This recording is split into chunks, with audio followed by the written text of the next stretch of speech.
안녕하세요, 비트TV입니다.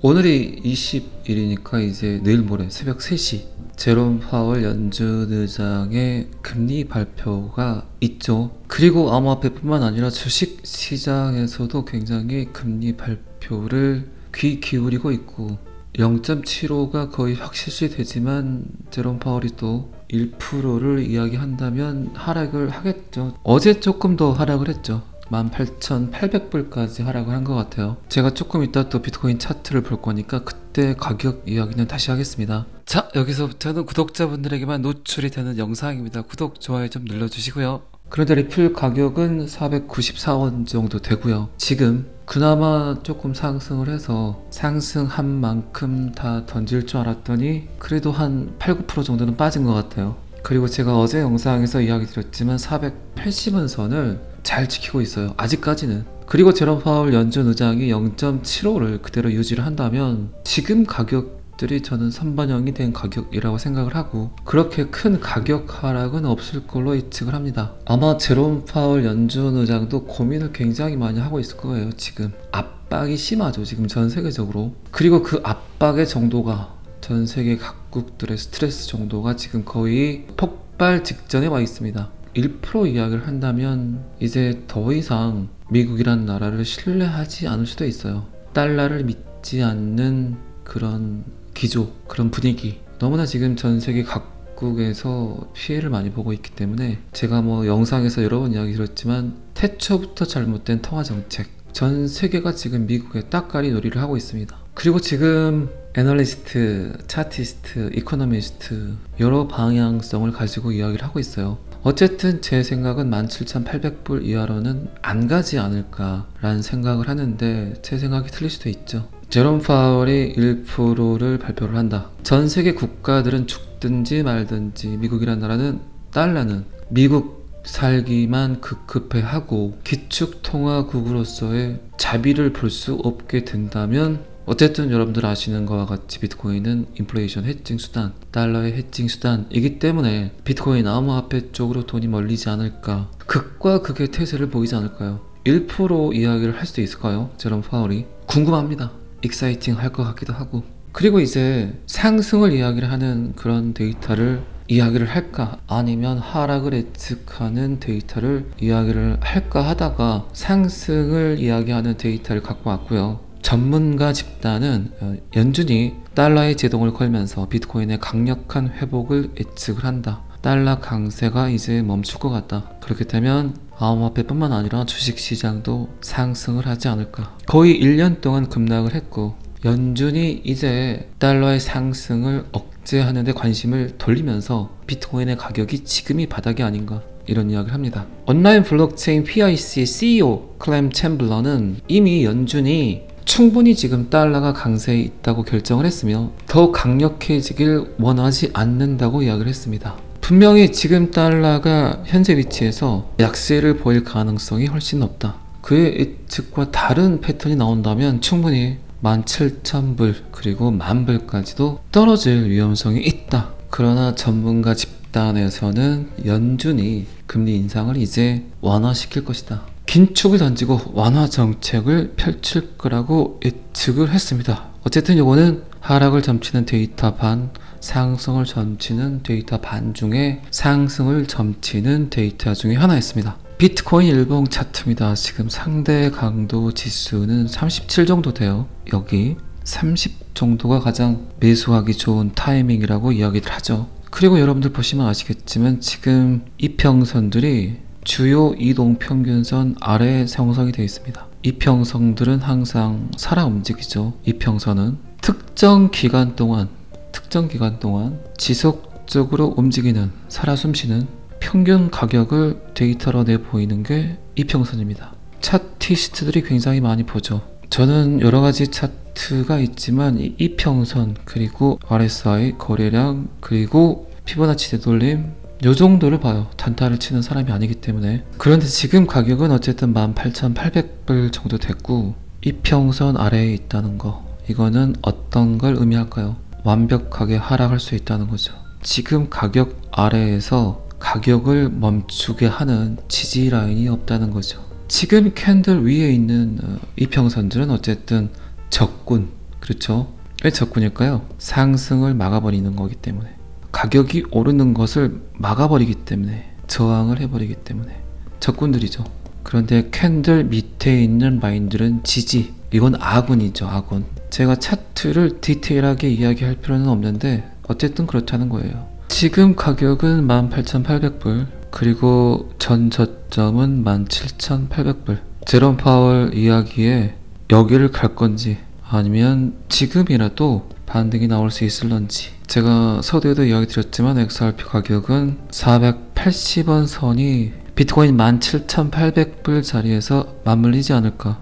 17,800불이 오더라도 다시 19,000불, 20,000불까지 가는 건 그렇게 오랜 시간이 걸리지 않을 것 같아요. 그러면 XRP도 480원에서 반등이 나와서 500원 선까지는 바로 올라가지 않을까, 그런 생각을 해봅니다. 자, 비트코인 차트는 여기까지만 보시고요. 18일 데이터인데 미 재무부에서 CBDC에 관한 이야기를 또 하고 있습니다. 미국 디지털 달러 프로젝트의 리플 참여, 그리고 미국 재무부의 미래 지불 시스템 개발을 위한 미국 CBDC에 대한 추가 연구 권장, 이래가지고 데이터가 나왔는데, 미 재무부에서는 미국의 가치를 증진하고 위험을 최소화하며, 가치를 증진하고 위험을 최소화한다, 그리고 포용을 촉진하는 미래 지불 시스템을 만드는 것이 지금 미국의 목표라고 이야기를 했습니다. 통화의 수단이 바뀐다는 게 엄청난 일이죠. 그것도 미국에서 시도를 한다는 거 정말 어마무지한 일입니다. 그 대신 미국의 가치를 증진시키고 위험을 최소화한다.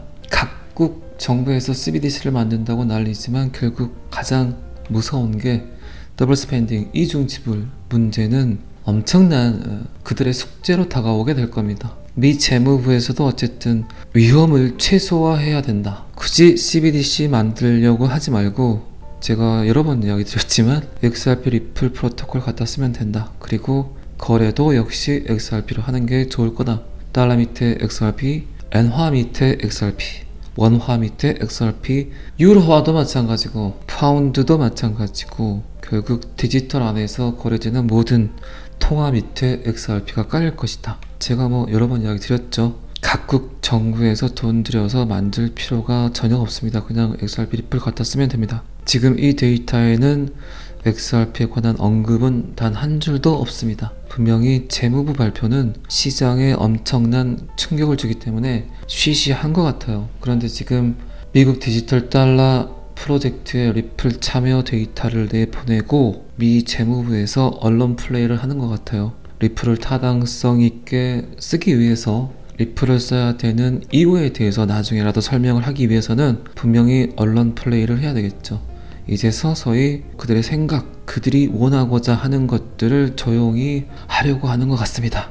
미래 지불 시스템을 만드는 게 목표다. 그런데 이 목표를 달성하기 위해서는 가능한 한 미국 CBDC가 국익에 도움이 되는 경우를 대비해서 더 많은 연구를 권장한다. 연구한다고 더 구라까지 말고 이미 정해놨잖아. 다 알고 있잖아. 아무리 은닉하려 하고 은폐하려고 해도 대한민국 유튜버 비트TV가 꿰뚫어 보고 있기 때문에 여러분들은 낚이시면 안 돼요. 그냥 궁둥이 딱 붙이시고, 제가 항상 말씀드리는 거지만 기다리세요. 혹시 마음에 변동이 생긴다, 혹시 약간 우울해졌다, 혹시 또 변덕증이 생겨서 던지고 싶다, 그때를 잘 참으세요. 기다리세요. 이제 거의 왔습니다. 자, 연구를 지속적으로 해야 되는데 연준은 다음 사항을 권장한다. 중앙은행 디지털 화폐의 가능한 기술 및 기타 설계 요소를 분석하는 작업을 포함해서 CBDC에 대한 연구 및 기술 실험을 계속하고 있다. 그래서 XRP 리플을 끊임없이 봐왔다. 연구했고 지켜봐왔고, 그리고 채택하는 국가까지도 면밀히 검토를 했겠죠. 그리고 이미 시험 테스트가 끝났고 실질적으로 사용을 하고 있고, 거래의 도구인 I가 그 안에서 똑똑한 계약서를 써버리고 대체 불가 토큰도 해버리고 탈중앙화 금융까지 가능한 코인이구나라고 보고 있겠죠. SEC 행태를 봐보세요. 타당성이 없잖아요. 근거가 없잖아요. 전혀. 왜 그런데 그렇게 계속해서 시간을 끌고 있겠습니까? 뻔한 거죠. 그들이 시간을 끄는 이유는 저는 단 하나라고 생각을 해요. 아직 미국의 결정이 완성되지 않았다. 미국이 리플을 어떻게 활용할 건지 아직 결정되지 않았다. 그 결정이 되면 소송도 자연스럽게 끝날 거다. 그리고 어제 영상에서 제가 이야기 드렸지만 10월부터 미국 디지털 달러 프로젝트를 스타트를 하는데 SEC에서 리플을 그냥 둘까요? 지금 언저리가 굉장히 중요한 것 같아요. 그래서 이제 거의 미국에서 XRP 리플을 믿는 것 같아요. 거의 80%에서 90% 정도. 그러면 이제 9월 말 정도에서 저는 미국 행정부와 브래드 갈링하우스가 한 번 정도 만나지 않을까. 그게 아니면 이미 만났을 수도 있어요. 어제 제가 브래드 갈링하우스 트위터 이야기를 했죠. 이더리움의 병합을 굉장히 축하한다는 브래드 갈링하우스의 멘트를 내가 보고, 그리고 SEC를 저격하는 그의 멘트, SEC는 법대로 뭔가를 하려는 모션이 아닌 것 같다라고 표현을 했죠. 그 한마디에 굉장히 많은 것들이 내포되지 않았나. 저는 그런 생각을 했어요. 마치 무언가를 알고 있는 것 같은 그의 멘트.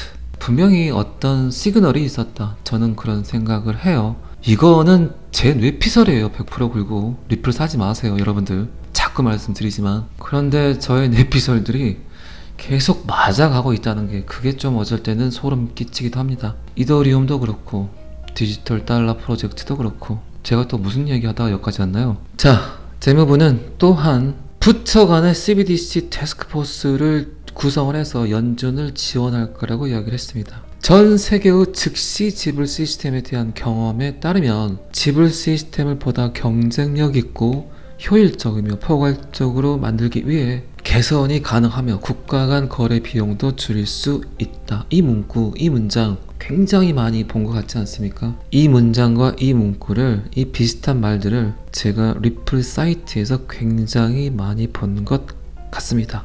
어쨌든 시장에 뿌려지는 뉴스, 데이터들은 대중들에게 수많은 힌트를 권장합니다. 그게 권장사항인지 아니면 악몽사항인지 그건 여러분들이 판단을 하시는 거고, 방금 제가 말씀드린 이 문장은 거의 리플 사이트에서 컨트롤 C, 컨트롤 V를 해서 따놓은 것 같은 그런 느낌을 받는 건 저뿐이죠. 여러분들이 볼 리는 없으니까. 자, 어쨌든 미국 디지털 달러 프로젝트 리플 참여, 그리고 미 재무부에서 밝힌 미래 지불 시스템 개발, 요 문장도요 리플 사이트에서 그대로 베껴온 것 같아요. 힌트를 굉장히 많이 주고 있습니다. 어쨌든 판단은 여러분들이 하시는 거예요. 그 누구도 원망하지 마시고 그 누구와도 축배를 들지 마세요. 그냥 혼자 조용히 안고 가시기 바랍니다. 그게 기쁨이든 고통이든 어쨌든 여러분들 굉장히 잘하고 계신 거예요.